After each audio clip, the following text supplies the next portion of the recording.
sabendo até que você fez um brilhante documentário sobre a morte do Ayrton Senna, e você esteve em Imola recentemente para justamente fazer esse trabalho. Como foi estar na cena, não na cena do crime, eu acho que não sei se dá para colocar como cena do crime, mas O cenário da no tragédia. cenário da tragédia, perfeito. No cenário da tragédia, 30 anos depois, quanto isso mexeu contigo? Intensamente. Primeiro, eu quero dizer que é muito bom estar com vocês aqui. Vocês são craques naquilo que vocês fazem. Eu admiro muito o trabalho de vocês. O nome do programa simboliza como eu vejo tudo. O dia que ainda não terminou.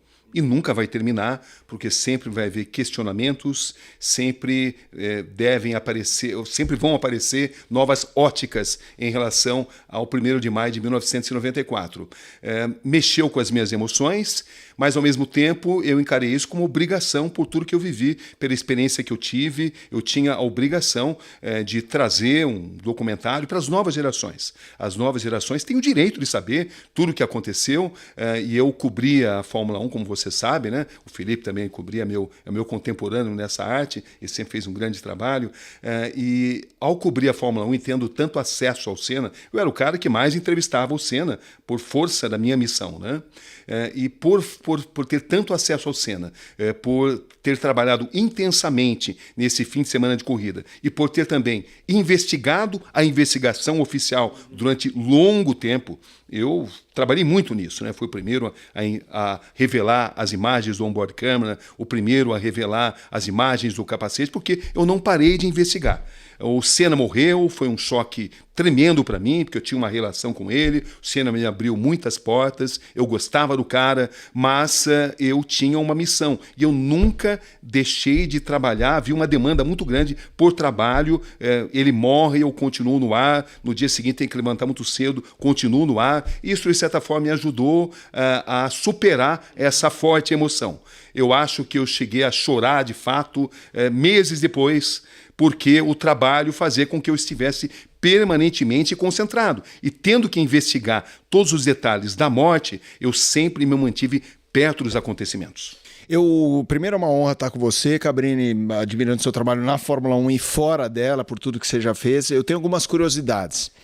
Primeiro, você está associado a esse momento como um cara que cobria a Fórmula 1 como tantos outros, mas também pela força da TV Globo, o anúncio é um marco. O anúncio de um país que admirava e amava aquele herói, através do seu trabalho, da sua voz, da sua imagem, chega a notícia que ninguém quer dar, Ayrton Senna faleceu e tudo mais.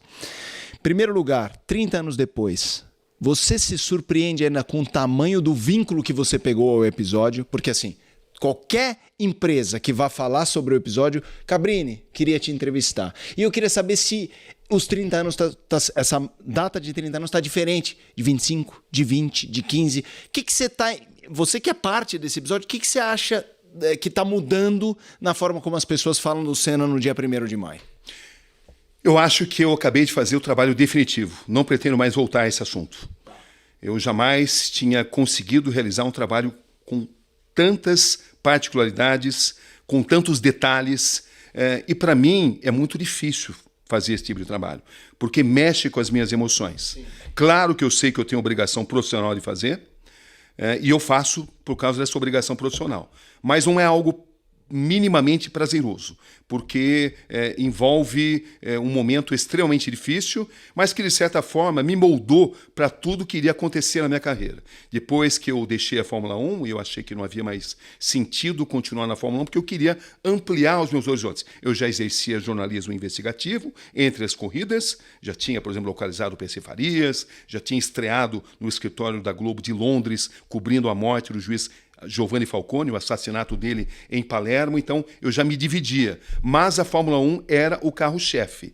Eu me lembro que o Alberico, que era o diretor de jornalismo da Rede Globo, fez uma proposta muito boa para que eu continuasse, que eu recebi uma proposta para abrir o escritório do SBT em Nova York e começar também as edições do SBT Repórter.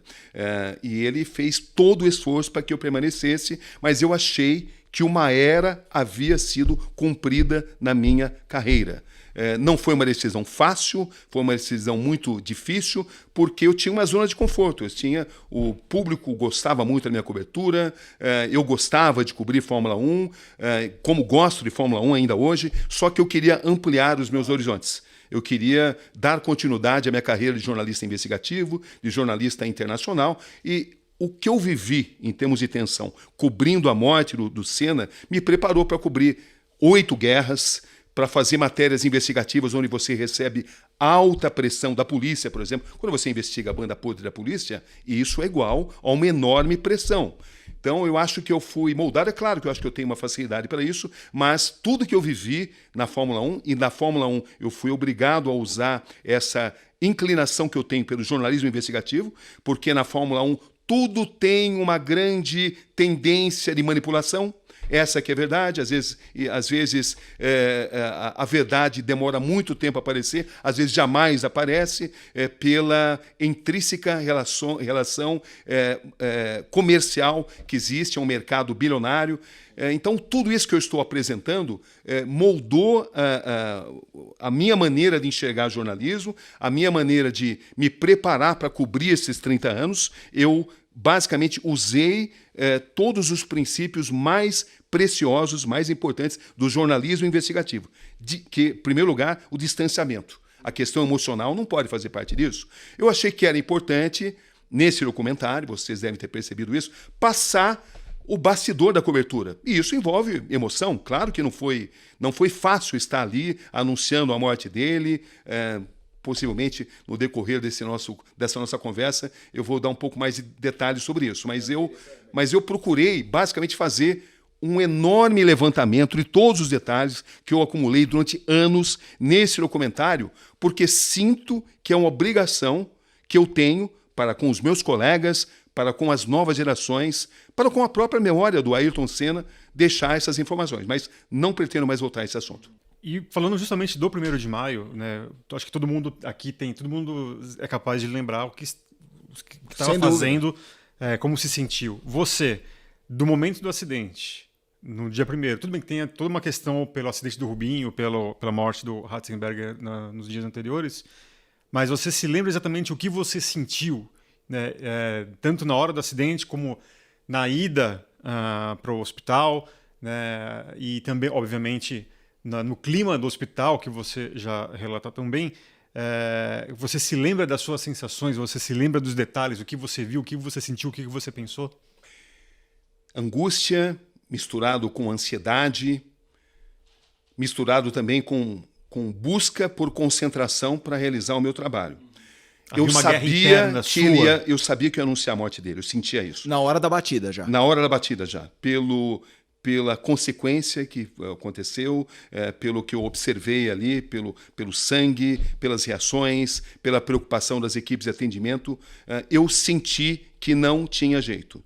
No caminho, eu comentei isso com o cinegrafista Armand Didius, que era um francês, um grande profissional, e nós praticamente nos preparamos, né? Ele conversando comigo, para o anúncio que eu achava que era inevitável. Claro que era uma sensação daquilo que eu tinha visto, não era uma certeza total. Claro, claro. Essa certeza, ela foi realmente moldada e ela transcendeu quando eu entro no hospital e vejo a reação dos médicos.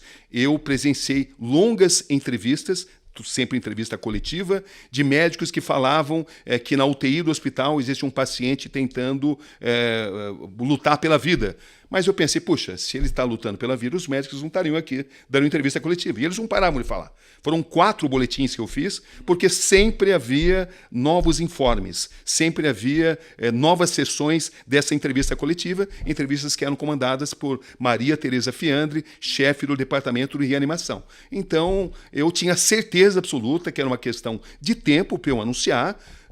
Havia uma energia totalmente diferente de tudo que eu tinha presenciado na Fórmula 1 em todo esse fim de semana, né? Depois eu posso contar mais detalhes, mas eu sabia que era uma questão de tempo. Então, foram 4 boletins, os 2 primeiros chamados pelo Galvão Bueno, durante a transmissão ainda. Acaba a transmissão, começa o Léo Batista a me chamar, e foram mais 2 boletins. O primeiro boletim falava de um estado extremamente grave, com pouca esperança de sobrevivência, mas ainda não falava ou não apresentava uma morte certa. O segundo boletim, um estado desesperador, o terceiro, morte cerebral, e o quarto, o anúncio da morte.